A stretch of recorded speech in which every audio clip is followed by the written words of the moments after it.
Hello everyone, मैं Arvind जेन्यू classes में आपका स्वागत करता हूं। और आज का जो सब्जेक्ट है जिसके इंपॉर्टेंट क्वेश्चंस मैं आपको पढ़ाने वाला हूं वो है फिजिक्स यानी भौतिक विज्ञान। सभी प्रतियोगी परीक्षाओं में क्वेश्चंस पूछे जाएंगे जो मैं आपको पढ़ा रहा हूं। बहुत ही महत्वपूर्ण क्वेश्चन होने वाले हैं, चाहे आप एसएससी की प्रिपरेशन कर रहे हो, रेलवे की, लैब असिस्टेंट की या पीटीटी की अगर आप तैयारी कर रहे हैं तो आपके लिए बहुत ही शानदार सेशन होने वाला है। तो सभी प्यारे बच्चे क्लास को अंत तक देखेंगे, एक एक क्वेश्चन डायमंड होने वाला है, बहुत ही महत्वपूर्ण है। तो आप लोग अंत तक बने रहना और सेशन को स्टार्टिंग में ही लाइक कर देना। पहला क्वेश्चन आपके सामने है, विद्युत द्विध्रुव आघूर्ण का ऐसा ही मात्रक होता है। चार ऑप्शन है आपके सामने, coulomb into metre, coulomb upon metre, coulomb metre square या कूलाम इंटू मीटर। तो क्या आंसर हो सकता है? इसका जो राइट आंसर है वो हो जाएगा कूलाम इंटू मीटर। क्या हो जाएगा? ऑप्शन ए बिल्कुल ठीक आंसर है, कूलाम इंटू मीटर इसका राइट आंसर हो जाएगा।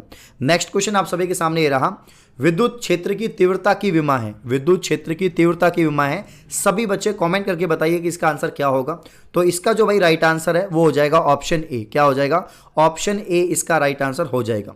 नेक्स्ट क्वेश्चन, तापक्रम बढ़ाने पर यदि प्रतिरोध घटता है तो वह है, मतलब अतिचालक में ऐसा होगा, अर्धचालक में यानी सेमीकंडक्टर में ऐसा होगा, या विद्युत रोधी में होगा, या इनमें से कोई नहीं, नन ऑफ दीज। चार ऑप्शन आपके सामने है, बहुत ही बेहतरीन क्वेश्चन है। इस प्रकार के सवाल रेलवे, एसएससी और लैब असिस्टेंट तीनों ही में ही पूछे जाते हैं। बताइए आंसर क्या हो सकता है, कमेंट कीजिए सभी बच्चे। तो इसका जो राइट आंसर है वो हो जाएगा सेमीकंडक्टर यानी अर्धचालक में ऐसी सिचुएशन बनेगी कि अगर आप टेम्परेचर को बढ़ा रहे हो, तो जो रेजिस्टेंस है वो क्या होगा? कम होगा। नेक्स्ट क्वेश्चन, प्रतिरोधकता ताप गुणांक का ऐसा ही मात्रक है। चार ऑप्शन आपके सामने हैं, यहाँ पर ohm metre, kelvin inverse, ohm inverse, या यहाँ पर ऑप्शन डी। तो चार ऑप्शन आपके सामने हैं, आपको बताना है प्रतिरोधकता ताप गुणांक का ऐसा ही मात्रक क्या होगा। फटाफट से कमेंट करें सभी प्यारे बच्चे। तो इसका जो राइट आंसर है वो हो जाएगा option A, ohm metre kelvin inverse. ठीक है ना, ये इसका राइट आंसर हो जाएगा। बहुत अच्छा क्वेश्चन है। क्वेश्चन नंबर 5, किसी धातु के तार को गर्म करने पर उसका प्रतिरोध होगा। उसका प्रतिरोध यानी उसका रेजिस्टेंस घटेगा, बढ़ेगा, अपरिवर्तित रहेगा, ये शून्य हो जाएगा। मतलब किसी मेटल से बने हुए वायर की बात हो रही है। जब भी हम बात करते हैं किसी भी धातु से बने तार के प्रतिरोध और उसके टेम्परेचर की बात करते हैं, आप उसका टेम्परेचर बढ़ाओगे तो रेजिस्टेंस भी बढ़ेगा, टेम्परेचर को कम करेंगे तो रेजिस्टेंस भी क्या हो जाएगा? कम हो जाएगा। तो यहाँ पर जो है तार को गर्म करने पर उसका जो प्रतिरोध है वो क्या होगा? तो राइट आंसर हो जाएगा यहाँ पर बढ़ेगा। क्या हो जाएगा? बढ़ेगा रेजिस्टेंस। नेक्स्ट क्वेश्चन, किसी चालक का विशिष्ट प्रतिरोध बढ़ता है। किस कंडीशन में किसी चालक का जो विशिष्ट प्रतिरोध है, जो स्पेसिफिक रेजिस्टेंस है, वो इंक्रीज होगा? तो भैया यहाँ पर चार ऑप्शन आपको दे रखे हैं, चार में से आपको एक आंसर बताना है। सभी प्यारे बच्चे कमेंट करके बताएंगे आंसर क्या हो सकता है। तो यहाँ पर जो राइट आंसर है वो है तापमान बढ़ने पर। अगर आप तापमान बढ़ा रहे हैं, आप टेम्परेचर बढ़ा रहे हैं, तो जो स्पेसिफिक रेजिस्टेंस है, मान लीजिए के है, तो के का मान क्या हो जाएगा? बढ़ जाएगा। नेक्स्ट क्वेश्चन आप सभी के सामने ये रहा, किसी संधारित्र की धारिता व्युत्क्रम अनुपाती होती है। किसी संधारित्र की धारिता व्युत्क्रम अनुपाती होती है। चार ऑप्शन आपके सामने हैं, क्या हो सकता है आंसर? बताइए। अच्छे लेवल के सवाल हैं, बहुत ही महत्वपूर्ण सवाल है, आपको आंसर करना है। राइट आंसर हो जाएगा प्लेटों के बीच माध्यम की पैरावैद्युतता। ठीक है ना, बहुत ही अच्छा सवाल है।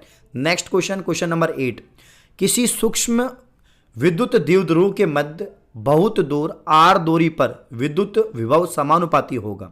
ठीक है ना, तो क्या सिचुएशन बन सकती है? चार ऑप्शन है। ये जो स्टेटमेंट, ये जो लाइन लिखी हुई है, किसी सूक्ष्म विद्युत द्विध्रुव के मध्य बिंदु से बहुत दूर आर दूरी पर विद्युत विभव समानुपाती होता है, तो क्या सिचुएशन बनेगी? क्वेश्चन नंबर 8 का जो आंसर है वो क्या होगा? बताइए कमेंट करके। तो राइट आंसर है आई अपॉन आर स्क्वायर हो जाएगा। क्या हो जाएगा? आई अपॉन आर स्क्वायर इसका राइट आंसर हो जाएगा। अगला सवाल, क्वेश्चन नंबर 9, युक्ति जो वोल्टता को बढ़ा देता है, उस डिवाइस का नाम बताना है आपको जो वोल्टता को, वोल्टेज को बढ़ा देगा, उसे क्या कहते हैं? क्या उसे हम प्रतिरोध कहेंगे? क्या उसे अपचाई ट्रांसफार्मर कहेंगे? उच्चाई ट्रांसफार्मर कहेंगे? या ट्रांसफार्मर कहेंगे? बहुत अच्छा क्वेश्चन, लगा दो स्टार, छपेगा पेपर में। लैब असिस्टेंट वालों, बहुत ही महत्वपूर्ण क्लास होने वाली है, बहुत महत्वपूर्ण क्वेश्चंस हैं, आप लोग क्लास में एंड तक बने रहिए भैया। तो यहाँ पर राइट आंसर है इसका ऑप्शन बी, इसको बोलेंगे अपचयी ट्रांसफार्मर।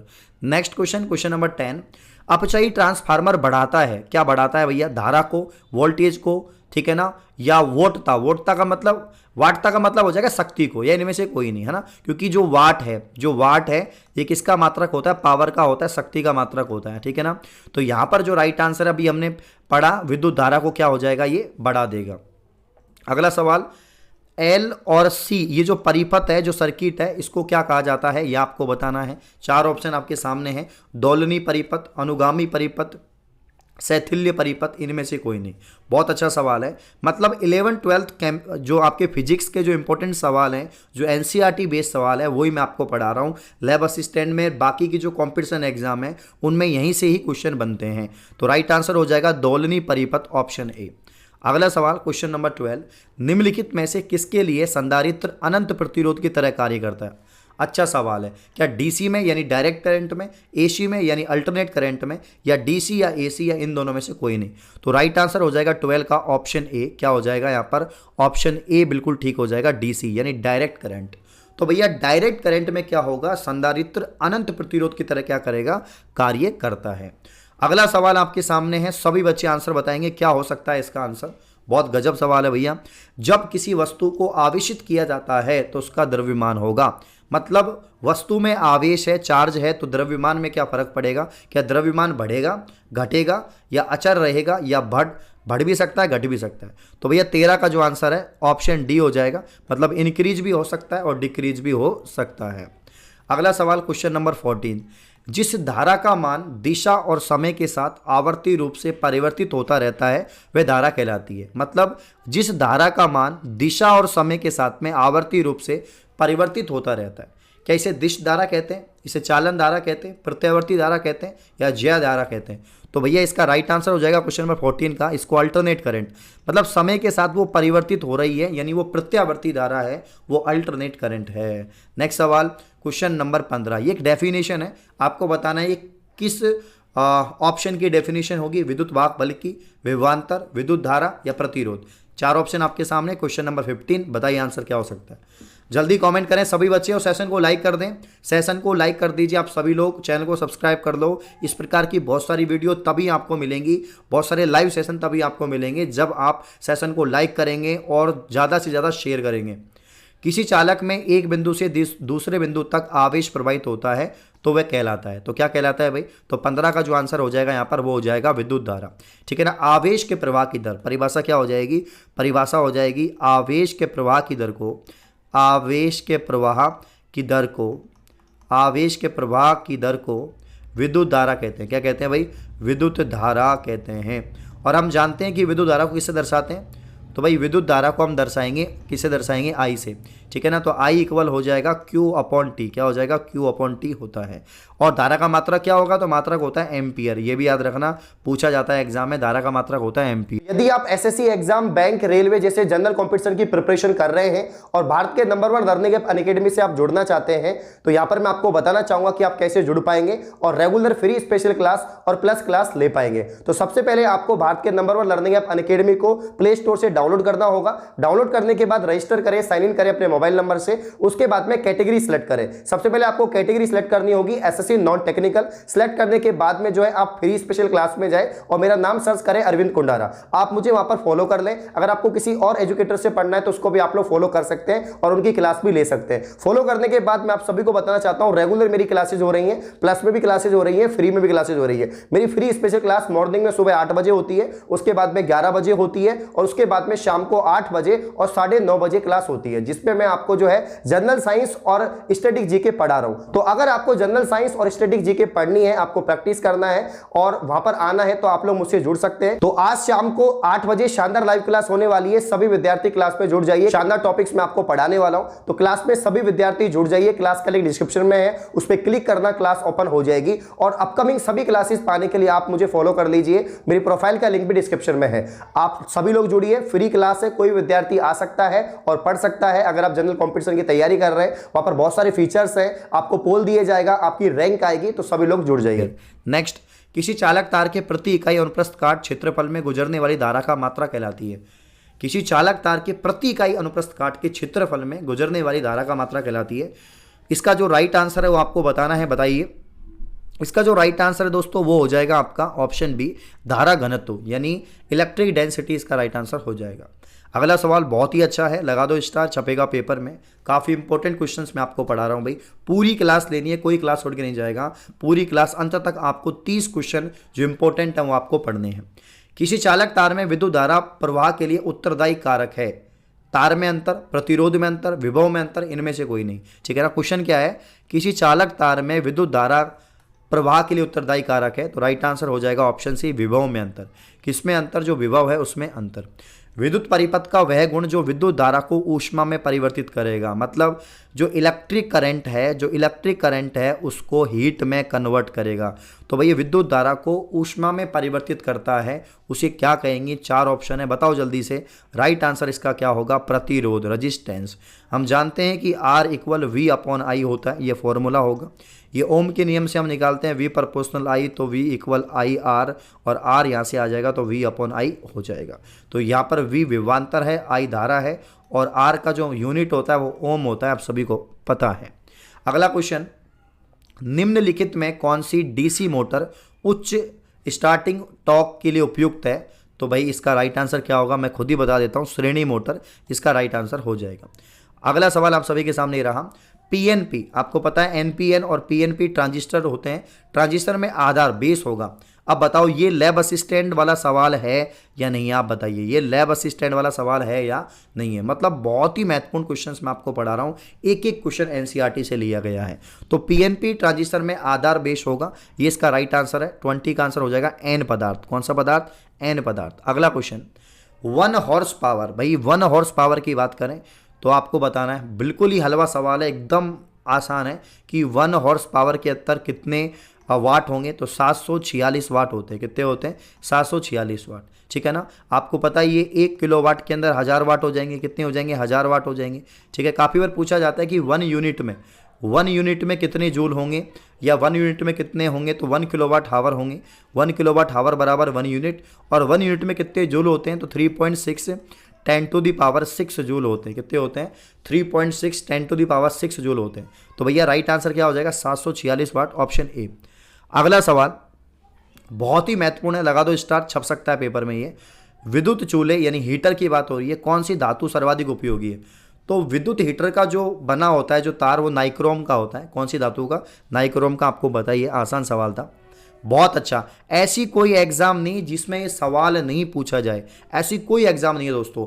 हर एग्जाम में सवाल पूछा जाता है कि प्रकाश वर्ष किसकी इकाई है, क्योंकि कन्फ्यूजन है, क्योंकि इसमें लाइट ईयर है। तो लाइट ईयर का मतलब सब समय का मात्रक सोचते हैं कि समय का मात्रक होगा, और ऑप्शन में समय भी होता है, बट एक्चुअली में समय का मात्रक नहीं है। द्रव्यमान का तो बिल्कुल हो नहीं सकता, दूरी का मात्रक है। और कौन सी दूरी का मात्रक है, खगोलीय दूरी का। ये खगोलीय दूरी का मात्रक होता है, याद रखना, ये डिस्टेंस की यूनिट है। ठीक है ना। और सबसे बड़ी इकाई होती है दूरी की, पारसेक। क्या होती है, पारसेक। पारसेक भी दूरी की इकाई है। अगला सवाल, चालक में इलेक्ट्रॉन तभी गमन कर सकता है जब चालक की अनुदिश क्या हो। 4 ऑप्शन है, बड़ा ही आसान सवाल, बता दें आंसर क्या होगा। कमेंट बहुत कम आ रहे हैं आपके, ज़्यादा से ज़्यादा कमेंट करें, और सभी बच्चे सेशन को लाइक जरूर करें। 24 का राइट आंसर हो जाएगा, विद्युत दाब में अंतर होता है। क्या होता है, विद्युत दाब में अंतर होता है। नेक्स्ट सवाल, किसी चालक का प्रतिरोध निर्भर करता है, किसी चालक का प्रतिरोध निर्भर करेगा। अब आप सभी को पता है, हम बचपन से पढ़ते आ रहे हैं कि किसी चालक का जो प्रतिरोध है वो 4 बातों पर निर्भर करता है। किसी चालक तार की लंबाई, है ना, किसी चालक तार की लंबाई पर, दूसरी उसकी अनुप्रस्थ काट पर। किस पे, अनुप्रस्थ काट पर, उसके तापमान पर, ठीक है ना, उसके टेम्परेचर पर। इसके अलावा पदार्थ की प्रकृति, कि भाई किस प्रकृति का पदार्थ बना हुआ है, धातु का है, अधातु का है, किसका है। ठीक है ना। तो यहाँ पर जो राइट आंसर है ऑप्शन डी हो जाएगा, ऑल ऑफ दीज हो जाएगा। अगला सवाल आपके सामने ये रहा, जिन पदार्थों में विद्युत मुक्त रूप से प्रवाहित हो सकती है, मुक्त रूप से, बिल्कुल मुक्त रूप से, उन्हें क्या कहते हैं। तो उन्हें हम क्या कहेंगे, उन्हें हम कहेंगे विद्युत चालक। मतलब जिसमें करंट फ्लो होती है उसे हम इलेक्ट्रिक कंडक्टर कहेंगे। ये बात आपको पता होनी चाहिए। विद्युत प्रवाह की दिशा क्या, मतलब बिल्कुल ही हलवा सवाल है, इससे आसान कुछ नहीं हो सकता, बहुत ही आसान सवाल है। ये बात आप लोग याद रखना, जब भी धारा के प्रवाह की दिशा हो तो पॉजिटिव से नेगेटिव की तरफ होगी, धन टर्मिनल से ऋण टर्मिनल की तरफ होगी, यानी ऑप्शन बी एकदम ठीक है। अगला सवाल, क्वेश्चन नंबर 28, ये भी एक तरह से एक परिभाषा ही है। एकांक समय में विद्युत आवेश के परिमाण के प्रवाह की दर, बात वही है, विद्युत धारा की बात हो रही है, यानी I = Q/T, और आवेश के प्रवाह की दर को क्या कहेंगे, विद्युत धारा कहेंगे। 29, बताओ भाई 29 का आंसर क्या होगा। किसी विद्युत परिपथ में परिपथ के प्रतिरोध को परिवर्तित करने के लिए किस युक्ति का उपयोग किया जाता है। कौन सी युक्ति हो सकती है जो क्या करे, परिपथ के अंदर, सर्किट के अंदर प्रतिरोध को परिवर्तित कर दे। तो भाई इसका जो आंसर है वो है धारा नियंत्रक, और एक आखिरी सवाल आपके सामने ये रहा, क्वेश्चन नंबर 30। क्वेश्चन नंबर 30 आपके सामने है, विद्युत प्रवाहित कर किसी धातु की वस्तु पर अन्य किसी वांछित धातु की परत निक्षेपित करने के प्रक्रम को कहते हैं। विद्युत प्रवाहित कर किसी धातु की वस्तु पर अन्य किसी वांछित धातु की परत निक्षेपित करने के प्रक्रम को क्या कहेंगे? क्या उसको विद्युत लेपन कहेंगे, विद्युत अपघटन कहेंगे, ए और बी दोनों, यानी में से कोई नहीं? बहुत अच्छा सवाल है। तो भाई उसको विद्युत लेपन कहेंगे। आपने अगर किसी वस्तु पर कोई लेयर चढ़ा दी है, परत चढ़ा दी है, निक्षेपित कर दिया है, तो विद्युत लेपन ही हुआ।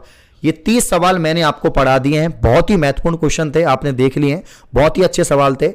और लैब असिस्टेंट वालों तैयार हो जाइए, आपके लिए ऐसे ही बहुत बेहतरीन वीडियोस लेके आने वाला हूं। आप अगर हमें सपोर्ट करेंगे, ज़्यादा से ज़्यादा वीडियो को लाइक करेंगे, शेयर करेंगे, तो मैं रेगुलर इस सीरीज़ को रखूंगा। मैं 4-5 क्लास ले चुका हूं, रेगुलर 7 बजे, शाम को 7 बजे रेगुलर ये वीडियोज़ आपको मिलती रहेंगी, ठीक है ना?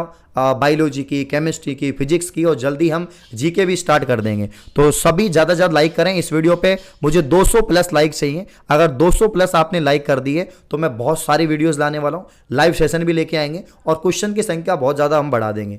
तो वीडियो कैसा लगा आप लोग कमेंट करके बताना, बहुत अच्छे क्वेश्चन थे, ठीक है ना? और मैं और एक्सप्लेन कर दूंगा, अभी ये वीडियो इसलिए हम छोटी बना रहे हैं, अगर लाइव सेशन लेंगे तो हम एक एक क्वेश्चन को एक्सप्लेनेशन भी देंगे। थैंक यू, शुक्रिया।